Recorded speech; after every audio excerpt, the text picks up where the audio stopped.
Welcome to Three Count Commentaries. Today we're going to be talking about Crown Jewel 2022.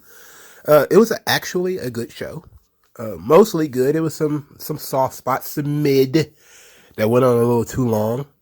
It's the one night of the year where all the women dress like Power Rangers. So it was great for the most part. Okay, match one. Bobby Lashley, Brock Lesnar. This match was better than I expected it to be quite honest. Brock did a lot of selling. Brock is underrated at selling, and Bobby Lashley did a very good job in this match, too, of looking dominant and coming across like, Brock's time is over. That, Brock finally met a guy who is as big as strong as him, and Brock couldn't really do too much with him. Now, he did jump Brock in the beginning during his entrance to get sort of a heel advantage. So Lashley's working heel in this match, essentially, and then eventually turned heel at the end. But, the crowd was 100% behind Brock, as they should have been, even though Brock started this whole thing. But the finish to this match, well, before I get into it, Brock Lesnar's matches for the last 7 years have been mostly German suplexes, and that's it. So I do like the finish. The finish, for those of you probably wasn't paying attention, Lashley gets him in the Hurt Lock. And then they did the old Roddy Piper, Bret Hart finish, except for Brock didn't turn all the way over. He kicked off the top rope and basically Lashley fell backwards and didn't let go foolishly and got a 3 count. Now, sometimes that doesn't make much sense, and this is one of those times. Lashley is Lashley like Brock, like Shayna Baszler, like Samoa Joe. They have like MMA influenced matches to a degree, of course. You would think that those kinds of people would not be so easy to trick with the kicking off the ropes thing or kick off the turnbuckle thing. But that seems to be a favorite finish for people of that in that class. I remember when Shayna Baszler, lost to that whole, I got you in the chokehold, but oh no, you kicked off the ropes and flipped over and I'm on my shoulders now. It's like, that's got to be one of the most ludicrous ways for an MMA fighter to lose, especially somebody with a wrestling or a jiu-jitsu background. It's like, you know how to get out of that. You immediately know how to get out of that. But for Brock and Bobby Lashley, I didn't hate it because it was Brock Lesnar for the first time in a long time sneaking a win out of somebody, not, dominating them and, him coming from behind and crushing them. It was, he barely escaped Bobby Lashley. And then Lashley put him in the Hurt Lock again after the match. It's effectively turning heel. So I like this. I like this a lot. I like this a lot more than I thought I would. So much credit to these boys for going in there and doing their thing. I need Brock to develop more of a style though, but whatever. I see how people could get bored with Brock Lesnar matches because he doesn't really vary up his offense too much. It's just kind of like the same thing all the time. All right. Second match, Damage Control versus Asuka and Becky Lynch. This match felt like it was too long.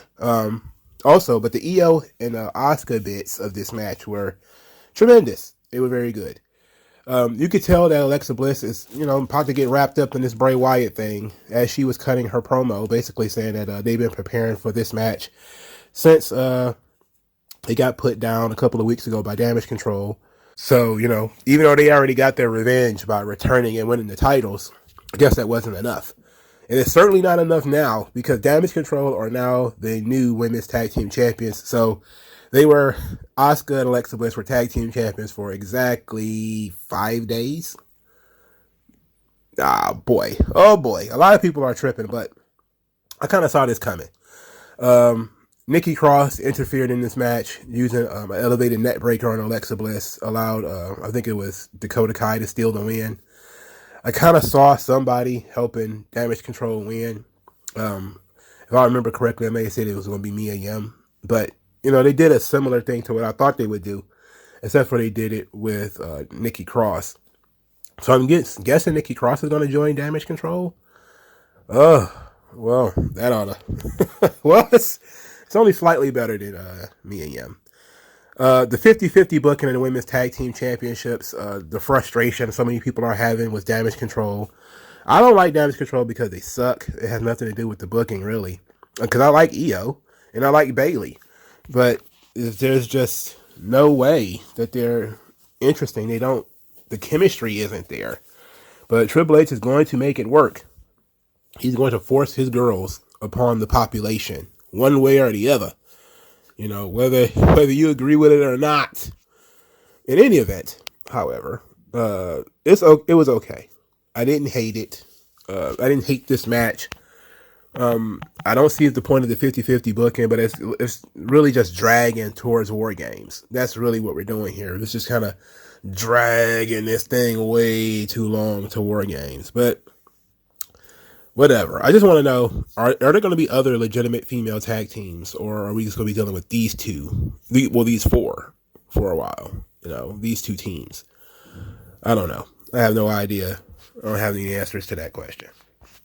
All right, third match, steel cage match, Karrion Kross versus Drew McIntyre. Drew McIntyre wins the match via over-the-top rope escape. This match was solid. I saw a legitimate criticism of Karrion Kross that his pacing is too slow, and I 100% agree with that. His pace was very slow in this match, probably a little too slow. Kross broke out a couple of cool moves. He ran it with the Busaiku knee, which I thought it looked weird with him doing it because it didn't look as fluid as when like Danielson does it. But it was still very interesting. Scarlett was a distraction a couple of times. She climbed the cage to get Drew McIntyre's attention once. She maced Drew and the referee, which was crazy. Like the mace spot was crazy. I was like, oh, they're gonna do the same thing again. Then they had Drew still managed to foil Kross's escape, even though he had been blinded by mace. And Scarlett's outside in the ring yelling at Drew that he can't win. And then she locked the cage door and took the key, so Drew couldn't use the door. So that led to Drew climbing over the top of the cage. And then she unlocked the door to try to let Kross out. But Drew got over the top rope first. Got over the top of the cage first to escape to win. Kross needed to win this match, and he didn't. But he didn't get pinned. Drew McIntyre escaped. A lot of people are criticizing the escape finish, but I think it was actually done to protect Kross. Again, 50-50 booking.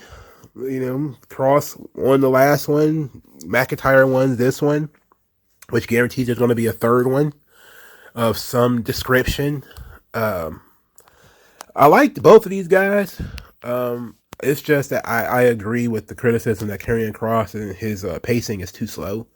It's a little too deliberate, and I think I need him to play into the crowd a little bit more. He did that here, where he played into the crowd a lot more than he usually does. But like responding to what they were chanting at him and stuff like that. And he needs to talk more during his matches too. I'm going to talk about this a little bit later, but he definitely needs to talk more, especially if his pace is going to be slow like this. He needs to talk and interact, at least with his opponent, a little bit more. Oddly enough, the match that benefited from that the most was Omos versus Braun Strowman. Braun Strowman and Omos had a better match than I thought that they would. They told a basic story, very basic story. Big man, little man. That's really all it was. You got Omos literally throwing Braun Strowman around. He literally, he did the Keith Lee toss to Braun Strowman, which was great. It was great. Now, it didn't finish the way that I wanted it to, which was a power bomb. They did it with the running power slam, but okay. It didn't get the reaction. It still got a great reaction because Strowman won.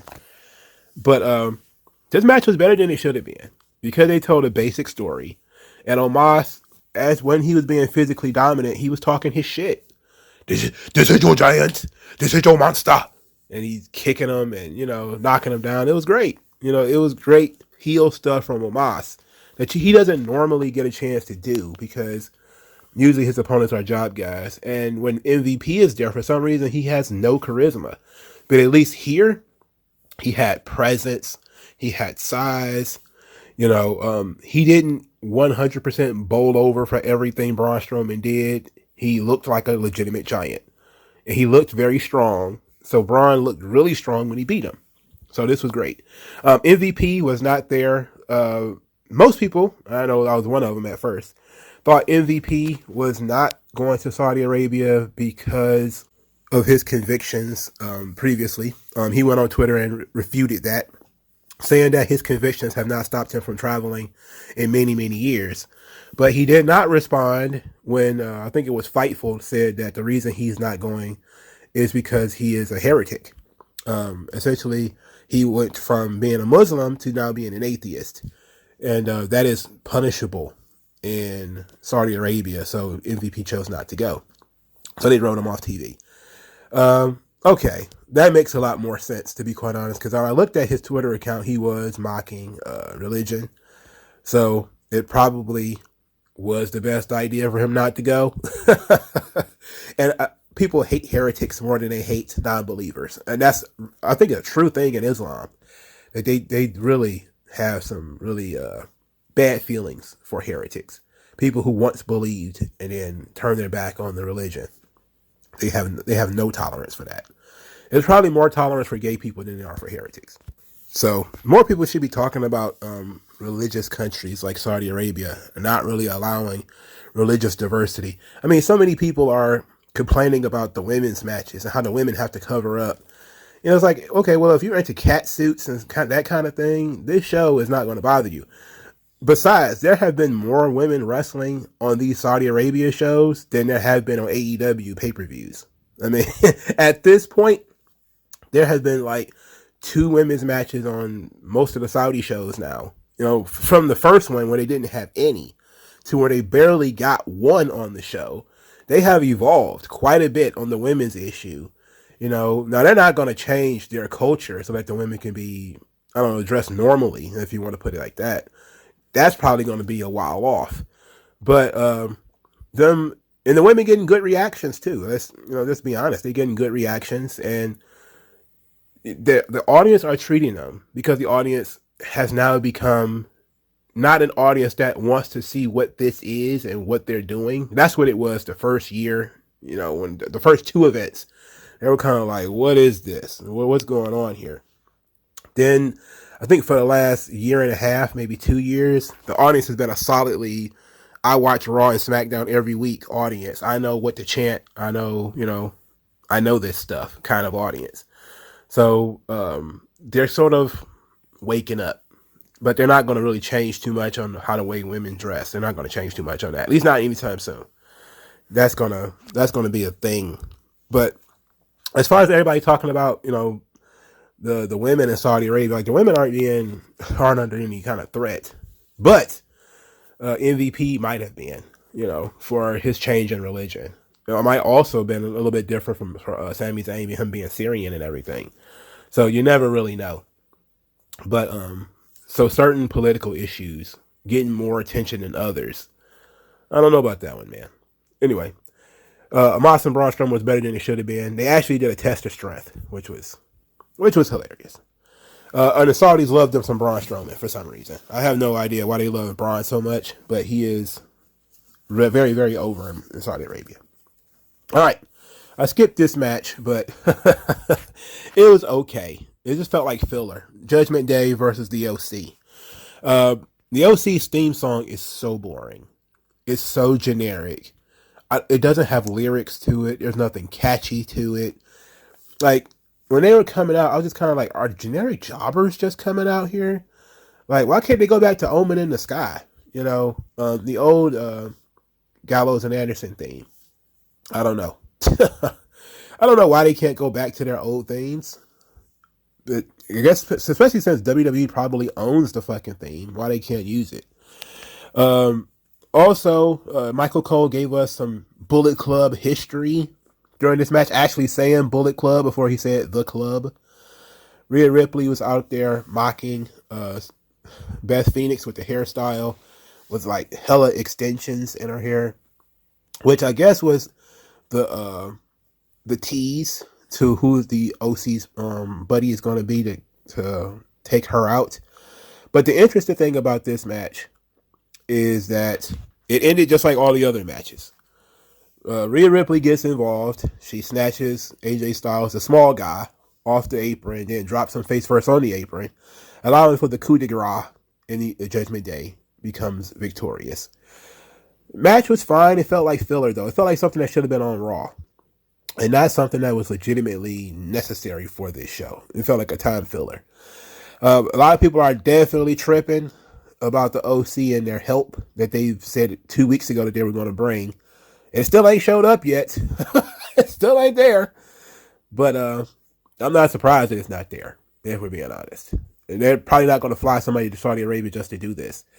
So they're probably going to have to debut somebody, hopefully this Monday, that will deal with the Rhea Ripley issue.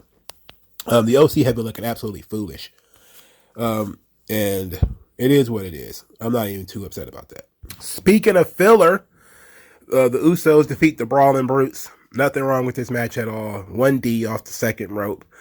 Nobody believes that the Brawling Brutes could win this match. So, I mean, what more do we got here? The Usos will now be going on to battle the New Day for the 500th time. The best of 500 series. Again, nobody believed that the Brutes could win this match, so it was really just a match you could have done on SmackDown. As a matter of fact, I'm pretty sure they did at some point have this match on SmackDown. But the Usos got that sweet Saudi check, so I guess that's all that really matters at the end of the day. Did you get a sweet Saudi check? Did it cash? Did you cash it? Yes. Okay. All right. Bayley versus Bianca Belair. This match was equal parts awesome and botchy as all hell.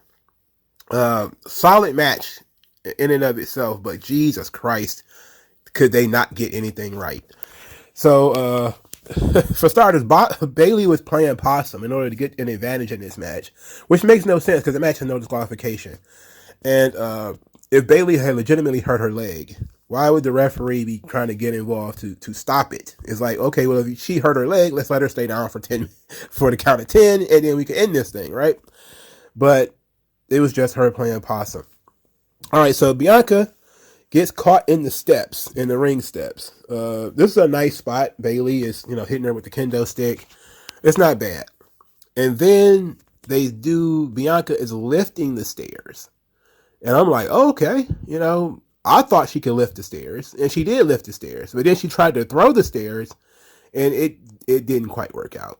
And if you remember, like, spots where, especially John Cena is, like, running with the stairs and throwing them, you knew that wasn't going to happen because Bianca Belair is female. No matter how strong she is, Bianca Belair is still female, which means her upper body strength is not near what a man's is. So when she throws the chair, throws the steps, they literally go nowhere. Bayley was in zero danger from her throwing those. She basically dropped the steps instead of throwing them. So she kind of ran. She didn't even run. She just kind of lifted it and it was like, oof. And it was like, it didn't go nowhere. It was very embarrassing. I like the spot where Bianca got trapped in the equipment box. She should have. Why Bayley didn't turn the box over? I don't know. It was a smart decision to put her inside of a box, but to not lock the box. 1, 2, not to flip the box over was a mistake. Flipping the box over would have put the lid down, which probably would have made it harder for her to escape. But I did like the locking them in the box because technically she's not standing. Bayley tried to run Bianca over with the golf cart. This is another one where the idea was great, but Bianca was in absolutely zero danger because she turned around much too soon and saw Bayley coming. Bayley then slowed down, and Bianca just stepped out of the way of the golf cart. Just stepped to the side. I just looked at that shit and was like, huh. Now, the camera was there and everything. It was a great camera shot where Bianca's facing the camera and she's kind of dizzy like in Mortal Kombat, and Bayley's behind the wheel and she's coming in hot, and then she slows down and Bianca turns around and she's like, oh no. I'm thinking like, is she about to jump over this thing? Like, what's about to happen here? And then Bayley just kind of slowed down enough for her to just step out the way. I'm just kind of like, oh, hell no. So they fight on the golf cart. Bayley is laid out on top of the golf cart. Bianca drives the goddamn golf cart down the ramp with Bayley on the top of it. And I'm like, oh, this is going to be great. This is going to be great because she's going to slide off of it or something like that. And then Bianca slowed down just enough to stop. And I was like, wow, what? Come on. You know, like she could have hit the brakes and let Bayley go flying off the top of that damn thing. Which I think was the point. Like, ain't that what they were trying to do? You know, but she got spooked and hit the brake and slowed down way too much. Because she did get a lot of momentum very fast, and it was getting kind of dangerous. But, I mean, if you agreed to do the spot, just do the fucking spot. Bianca Belair and Bayley proving to the Saudis that they shouldn't have let women drive. You know, women driving is a bad idea. They just started letting women drive like within the last 5 years, and then this is what they do with their privilege. They try to run each other over with golf carts, and poorly, by the way. And then, oh God, WWE doing just as much damage as with the positive as they are with the negatives. Oh, women driving. They decided to pull a women driving gag in the middle of their pay-per-view. Oh boy. Oh, women can't drive. Right. So then she gets on top of the golf cart. They fight. She launches Bayley off the top of the golf cart. Bayley hits the table like neck first. The table does not break, and Bayley damn near died. But she was okay enough to then it turned around and she powerbombed Bayley through the table.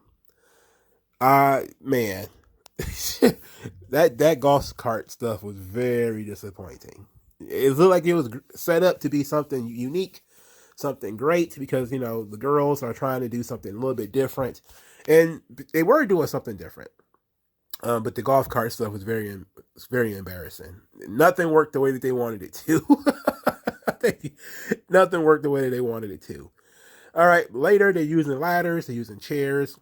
There was a KOD on the chair. It looked like a botch because Bayley got crotched on the chair. It was insane. It looked like she tore everything in her knee again. Then the finish was so confusing I had to rewind it to see what it was. So what took place was Bianca put Bayley in between a ladder. And then she tightened up the ladder, slid it under the turnbuckle, and let it go. So now the bottom turnbuckle is holding the ladder in place. And Bayley, for some reason, cannot get out from underneath this for the count of 10. And Bianca wins. These trick finishers for last man standing matches aren't my favorite. Like when Batista got his legs tied together against John Cena or something like that. Yeah, it was John Cena. That's not my favorite. I like the idea of legitimately one person is still standing up because the other person is knocked out damn near dead in a pile of chairs or, you know, in rubbish, or, you know, they hit an electrical box or something like that and they're not getting up anymore. To me, that's a legitimate last man standing match finish. This is like, hey, I tricked you into staying down for 10 seconds. You know, I don't know, man. I didn't necessarily like the finish, but Bianca winning was a surprise. Can we finally move on from Bayley? No, because it's probably still going to have to drag this fucking thing to War Games. But she's beaten Bayley in pretty much every match they've had so far, with the exception of maybe the singles matches, the non-titles matches anyway. So, and now knowing that Damage Control won the tag team titles again, these same 6 people, you know, with Nikki Cross being involved, are about to do it all over again. We're about to drag this thing for another couple of weeks. I'm not a fan of this. Hopefully they do something to get Bianca out of this situation, out of this malaise, because this Bayley malaise is not working. Bayley is good, but this match I like both girls. They worked very hard, but for Christ's sake, they basically, everything they tried to do that was unique and interesting ended up being botched. So I don't know. Take it how you want it. I thought the match was fine, but it would have been so much better if everything they did actually worked. All right, Bray Wyatt cut a promo. Bray Wyatt did a promo. Basically, he said that he came from a prestigious wrestling family, which is a nod to his real wrestling family. Said that since he was a child, he wanted to be great. greater than all of them, meaning his wrestling family.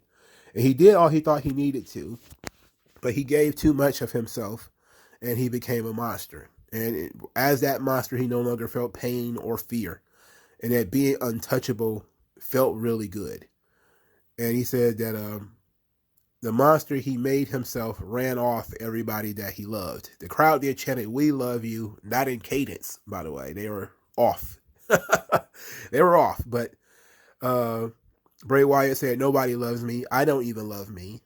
And he said now he's back to rewrite the ending of his story. Uncle Howdy interrupts at the end, saying that why is Bray Wyatt wearing the mask?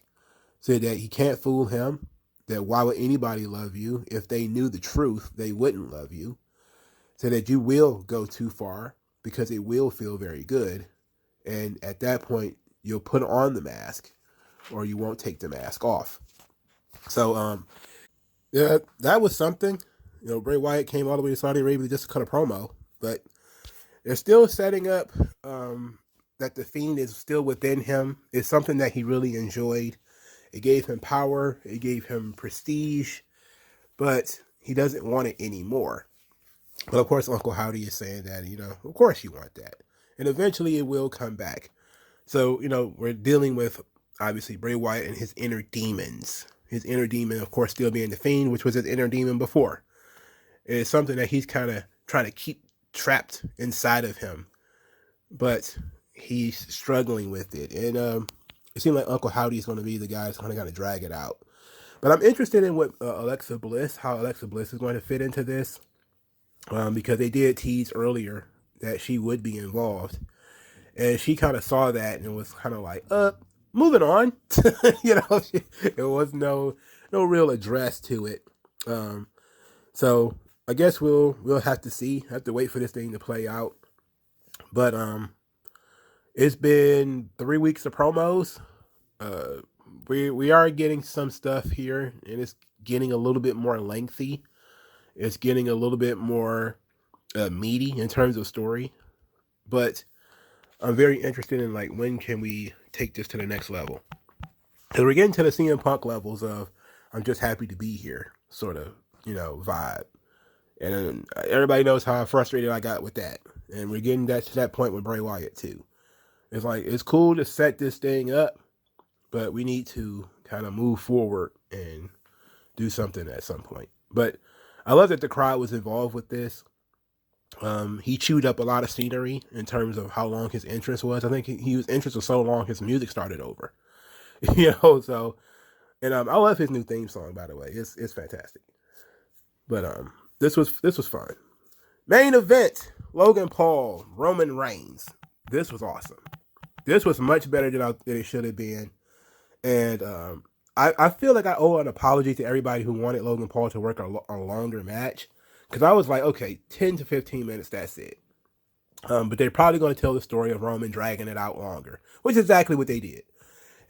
But it turned into a much better match than I thought it was going to. Logan Paul is really good. He's surprisingly scary good at this wrestling stuff. You know, when Roman was talking shit, calling out other YouTubers and stuff like that, Logan Paul is actually responding, even though he's, you know, selling. He's still like yelling back at Roman, and Roman's yelling at the camera. He's not even talking to Logan Paul, but Logan Paul is like responding and stuff like that. So I thought that was very good. Logan Paul nailed a buckshot lariat. Jesus Christ, it was even better than Hangman's. I thought Molino Smarks he posted says better than CM Punk's. Like, are you serious? It's better than Hangman's. Like, it was very smooth and it looked vicious. I still don't like of course, the front flip into a suplex. I mean, into a lariat is weird. But Logan Paul, with the spring that he has in his legs, he looked like he got rocketed into a lariat, and it just looked good. It looked great, you know. Logan Paul borrowing moves from Shawn Michaels, the flying elbow, which they kept calling a Superman punch for some reason. Then he did the kip up, so that was cool. Later on in the match, Logan Paul actually stuck Roman with one of the right hands, but Roman didn't actually. I think he may have fell down and got right back up, or he might have stumbled. It was one or the other. And then Logan Paul followed up with a Superman punch. And it was a great 2.9 count, really, legitimizing Logan Paul in this situation. Logan Paul, of course, we get this really good spot here where Logan Paul gets the camera from the cell phone, and he's going to, I guess, live stream himself doing a frog splash onto Roman Reigns off the top rope, which just comes across like an updated version of what The Rock would do, which I can't believe. Like, I'm one of the people saying that it was a very Attitude Era spot, because I'm 100% against anybody comparing modern day to the Attitude Era, but this is as close as you're going to get to, when The Rock had a camera, recording him beating up his own opponents.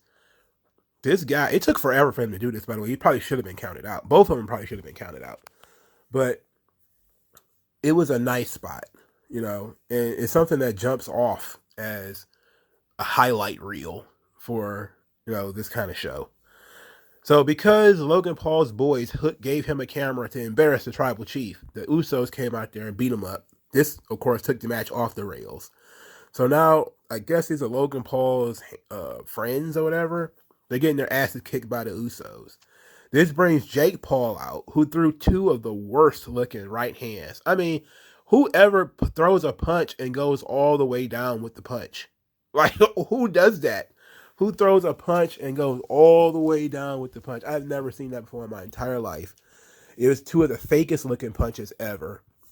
So we went from Logan Paul, who's actually pretty good at this, to Jake Paul, who looks like absolute shit at this. This was not good. This was not good because Roman was outside the ring forever. Logan Paul was outside the ring forever after this frog splash through the table, or the body splash through the table, however that went. The Usos are in the ring beating up these guys. So it's chaos at this point. We're off the rails. Solo Sikoa comes out there and he distracts Jake Paul. So the officials keep Jake Paul and Solo Sikoa apart. The Usos are out there. Logan Paul does a great leap onto the Usos, gets into the ring, gets Superman punched, speared, and pinned. Great fucking match. Unfortunately, I will say it's been the same finish with the Roman Reigns matches for a while now. He gets close to losing, and then the Usos get involved, and now Solo Sikoa is getting involved. I mean, I would have liked something that was a little bit more creative for a finish, but it worked. Logan Paul was hanging in there with Roman Reigns. He did a great job.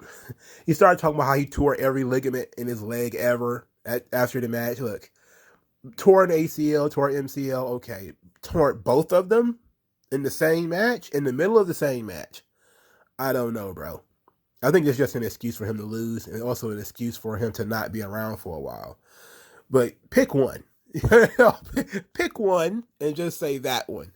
The whole, I got a torn MCL, torn ACL, torn PCL, busted up all of my Johnson rides in my legs. Like, I don't believe that. Come on. Somebody in sports medicine should have just said, like, this is how you tore your ACL, and near the end of the match or whatever, and you won't be around for a while. They have to come up with some reason why Logan Paul is not going to be there, in the future, despite his gallant effort against Roman. And it was a gallant effort. It was very fucking good, and it was better than it had any right to be. Just talks about the masterful way that if you really want it and you really want to do this shit, Logan Paul should be a prime example of there's no excuse. If you want to be a wrestler, you need to be watching that guy, because his shit is fluid, his shit is stiff, his punches looked good, his jumps made sense when he did them. So he sold well. He's good. I think he's kind of legitimate now. I'm one of those people that's going to say, okay, Logan Paul is pretty much legitimate. He probably needs a bigger feud. Now, of course, you can't go bigger than Roman right now, but I mean like a legitimate feud for him to work. But I think he's very good. And I think this main event sold the show. It was very good. Overall, Crown Jewel was a very good show. A little bit of a misstep with the Brawling Brutes and the Usos, which, nobody had any interest in that. and the OC versus Judgment Day. Who cares about that match too? Both of them went exactly the way that you would think, because that's exactly the way these stories have been going for a long time. But Braun and Omos, Lashley and Lesnar both overachieved. McIntyre and Cross was mid as far as a cage match is concerned, but it was mostly due to the pacing of the match, which would be Cross's fault. He needs to get, his pacing together.